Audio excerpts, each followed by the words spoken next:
Um dia, o dourado não voltou, nem o azul, nem o verde. O reino adormeceu sem cor, e Líria sofria em silêncio. O sol, antes um farol de esperança, agora era apenas um disco pálido num céu de cinzas. A grama, que um dia fora um tapete esmeralda, agora se dobrava sob o peso de um cinza sem vida. As flores, que pintavam os campos com alegria, murcharam, suas pétalas desbotadas como velhas memórias. A escuridão não era apenas a ausência de luz, era um vazio que sugava a alma do mundo, um ladrão que roubava a essência de cada folha, cada pedra, cada sorriso. As crianças, que antes corriam pelos campos rindo, agora se encolhiam dentro de casa, seus jogos esquecidos, seus risos silenciados. O medo era um sussurro constante nos becos da vila, uma sombra que se agarrava aos corações. Os mais velhos contavam histórias de um tempo em que as cores dançavam no ar,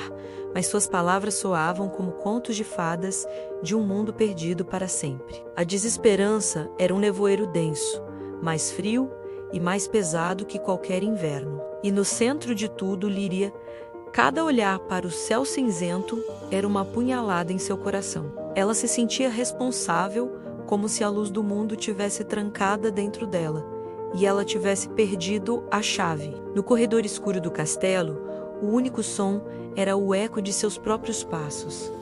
Cada passo era uma acusação. Ela estendia as mãos, tentando invocar a menor centelha de luz, um brilho familiar que sempre a obedecera. Mas suas palmas permaneciam frias, vazias. A magia, sua companheira de toda a vida, a abandonara. Era como tentar respirar debaixo d'água. O poder que antes fluía através dela, como um rio, agora era um deserto. Cada falha era um novo golpe, um lembrete de sua impotência. O peso do reino repousava sobre seus ombros, um fardo invisível, mas esmagador. O silêncio do castelo era ensurdecedor, preenchido por todas as cores que não existiam mais, por todas as risadas que haviam se calado. Ela estava sozinha, uma guardiã que falhou, uma luz que se apagou. Ela se lembrava de seu pai, o antigo rei, falando sobre o equilíbrio. A luz precisa da escuridão para ser vista, Líria. Ele dizia, mas a escuridão nunca deve governar. Agora, o governo da escuridão era absoluto. As tapeçarias nas paredes, que antes contavam a história vibrante de seu povo, agora eram meros contornos em tons de cinza, fantasmas de uma glória passada. Até mesmo o reflexo de Líria nos espelhos parecia um estranho. Seus olhos, antes brilhantes como estrelas, agora eram poços de tristeza. Ela sentia a dor de cada súdito, a confusão de cada criança, a resignação de cada ancião. Era um eco constante em sua mente, uma sinfonia de desespero que não a deixava dormir. À noite, ela subia na torre mais alta, olhando para um horizonte que não prometia amanhecer. A lua e as estrelas também haviam se escondido, envergonhadas ou talvez com medo. O vento sussurrava segredos melancólicos, histórias de outros mundos que também perderam suas cores. Seria esse o destino de todos? Um lento e inevitável desvanecer para o nada? A dúvida era um veneno que se espalhava por suas veias. Ela era a princesa da luz. Mas como poderia guiar seu povo se ela mesma estava perdida na escuridão? A responsabilidade era uma coroa de espinhos, e a cada dia ela sentia as pontas perfurando mais fundo. Ela revisitava a biblioteca antiga, procurando em tomos empoeirados por uma resposta, uma profecia, qualquer coisa. As palavras falavam de um ladrão de cores, uma entidade antiga que se alimentava da alegria e da vivacidade do mundo. Mas os textos eram vagos, incompletos, como se o próprio autor tivesse sido interrompido. Estaria a resposta escondida nas entrelinhas, em um enigma que só ela poderia decifrar? Ou era apenas mais um beco sem saída, mais uma falsa esperança em um mundo que já não tinha esperança para dar?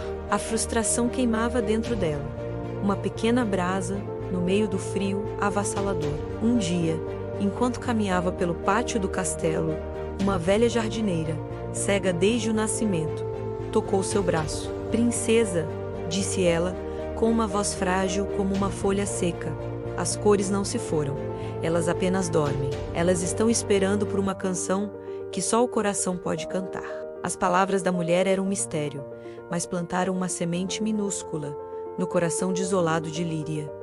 Uma canção? Que canção? Ela não era uma cantora, era uma portadora da luz. Mas e se a luz não viesse das mãos, e sim do coração? E se a magia que ela procurava não fosse um poder a ser comandado, mas um sentimento a ser despertado? A ideia era estranha, quase tola, mas na quietude de seu desespero, era a única coisa a qual ela podia se agarrar. Talvez a escuridão não pudesse ser combatida com mais luz, mas com algo diferente, algo que o ladrão de cores não pudesse roubar. Memória, amor, esperança. Talvez a verdadeira luz não fosse algo que se vê, mas algo que se sente. Naquele momento, no meio do pátio cinzento, Líria entendeu que sua jornada não era sobre reacender o sol no céu, mas sobre encontrar a faísca dentro de si mesma, a faísca que poderia lembrar ao mundo como era sonhar em cores. A batalha não estava perdida, ela estava apenas começando, e não seria lutada com feitiços, mas com a força indomável do espírito humano. Se você chegou até aqui, não esqueça de curtir e compartilhar esse conto de fadas, que esta incrível. Nos vemos no próximo episódio. Até lá!